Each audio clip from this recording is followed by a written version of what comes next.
So for my last piece of technology, I chose the WODgenerator.com or the workoutoftheDaygenerator.com. Um, you can download these for iOS or Android, so it works for Apple or for Google or Microsoft.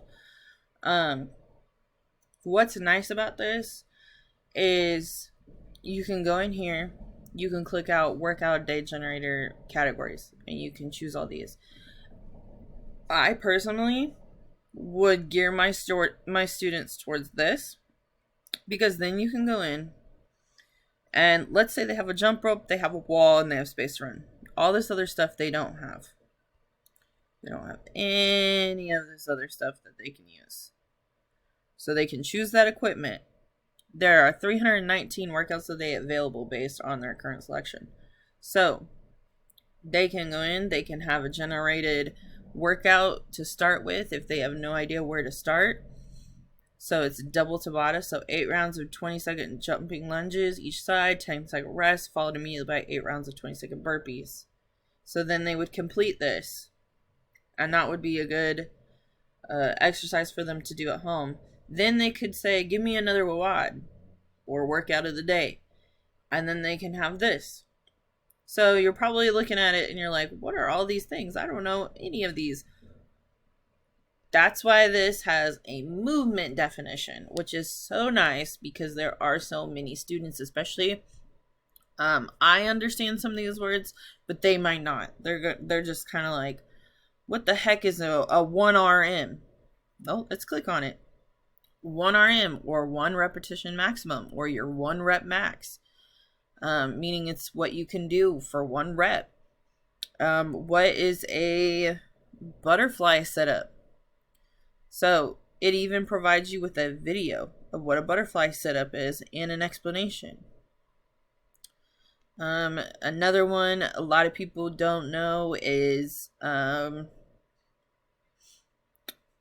EMOM. So every minute on the minute, complete the specific exercise. For example, a 10-minute EMOM of 5 burpees and 5 pull-ups would look like this. So at 0, you do 5 burpees, 5 pull-ups. Then when it hits a minute, you do another 5 burpees, 5 pull-ups. Then when it hits 2 minutes, you do another 5 burpees, 5 pull-ups. And then you can do it until 10 minutes is up. So if you complete the exercise in 20 seconds, then you rest 40 seconds until the next minute begins. If you cannot complete the exercises in a minute, scale back the repetitions or difficulty. So not only does it allow students to generate a random workout, it also gives them definitions and examples so that they can understand, okay, how does this work? What does this mean? How do I do this? Why this is so great to have for myself related to my content. The biggest thing they push in physical education is how can you have students take what they know, take what they learn, and then carry it on for the rest of their life and be physically active, healthy beings. So I think this is a really good site to have at the disposal of anyone, just in case you don't know where to start, you don't know what to do, you're just kind of feeling things out, and it's just like you don't have a lot of equipment and you're at home. So I think this is a really good site to have at that disposal for students to just create their own exercises. And then once they get a little bit more experience, then they might start programming their own stuff, or they might continue to use this. But either way, I think this is a great resource to have for students at home when they want to remain physically active.